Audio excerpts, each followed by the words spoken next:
Would you give up peanut butter for love? Sorry, could you give up peanut butter for love? Yeah, that's the kind of critical thinking we'll be doing in this podcast.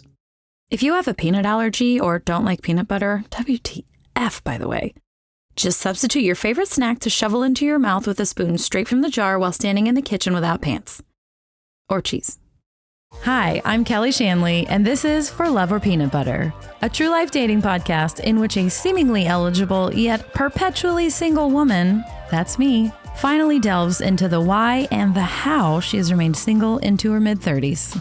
And she changes her life forever.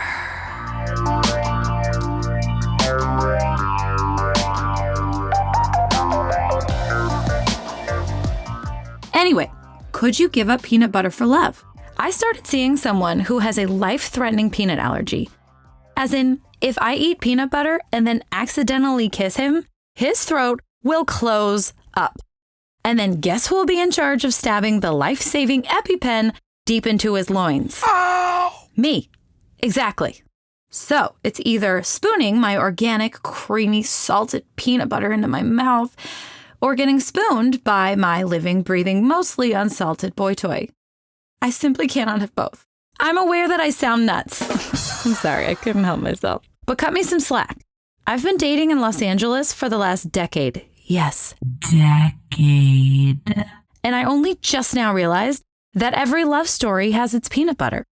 That's right. Every relationship, long or short-lived, near or far, functional or dumpster fire, requires at least a little sacrifice. In the past, I have given up a lot to other failed relationships. Time with my friends, hobbies, my virginity. Then I severely overcorrected and refused to give an inch in others. Don't touch me. Which may or may not have contributed to me remaining single well into my 30s. Was that my plan? No.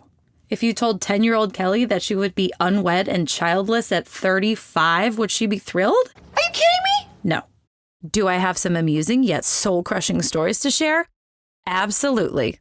But wait, if I've been dating for this long without finding my person, doesn't that mean I'm bad at it? Yeah. Like, what wisdom could I possibly have to impart to anyone? Aren't I just a cautionary tale? Possibly. But personally, I think cautionary tales are kind of fun. And some of them are personal heroes of mine.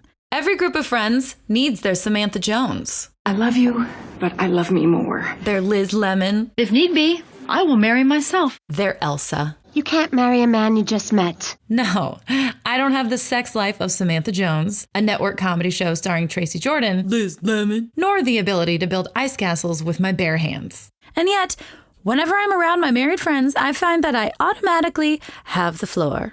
They never seem to tire of my anecdotes from the front lines of singledom. Tell us a story. Yes, tell us a story. They don't pity me, they laugh with me and encourage me. Besides, I'm not the same person I was when this journey began. And by journey, I mean the seemingly endless string of first dates, catfishing, ghosting, general handsiness, reporting for duty, sporadic romances, 3-ish breakups, 1 crushing heartbreak, and my eventual journey of self-discovery. Despite being quite content as a single woman, I do want a partner and a family. So I had to figure out how I had contributed to my perpetual bachelorettedom. I was the common denominator in all of these failed or never got off the ground relationships, so there had to be something I was clinging to, refusing to surrender, unconsciously abetting over my potential suitors.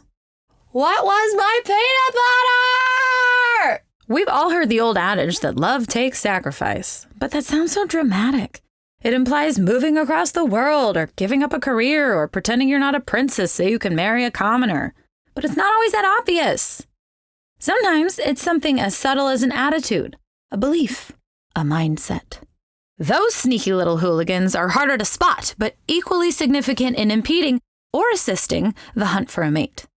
After months of searching and introspection, I finally found mine. It was squirmy and dodgy and masquerading as self-preservation and high standards, but eventually I exposed it for the saboteur that it was. And it was dark. I had come to believe wholeheartedly that all men were commitment-phobic fuckboys, and I was just an innocent bystander in the unrelenting drive-by that was my love life. Yikes. That attitude certainly didn't align with those of my feminist icons. It cast me as the powerless victim, not the self-assured heroine. Identifying it was step one. Next, I had to expel it from my mind. Get the fuck out of here. We all have our metaphorical peanut butter to renounce, and I was no longer allowed to self-medicate by way of shirking responsibility for my desolate love life. So, I made some changes. And that's what this podcast will be about.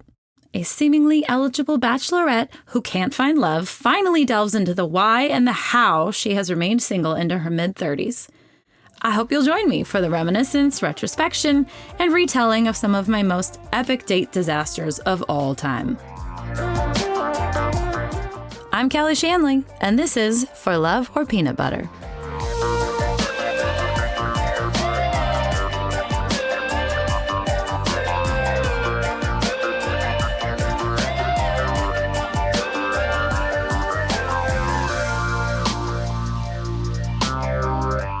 For Love or Peanut Butter is created, written, and performed by me, Kelly Shanley. Produced and edited by Z. Rodriguez-Thomas for Mind Jam Media. If you enjoyed this episode, be sure to follow the podcast and leave us a glowing review. If you can't wait to hear the next one, check out the column of the same name on Medium. Link in show notes. And be sure to follow me on social media. On Instagram and TikTok, you can find me at Kelly A. Shanley. On YouTube, Facebook, and Medium, at Kelly Shanley. Thanks so much for listening, and stay crunchy out there. Or smooth.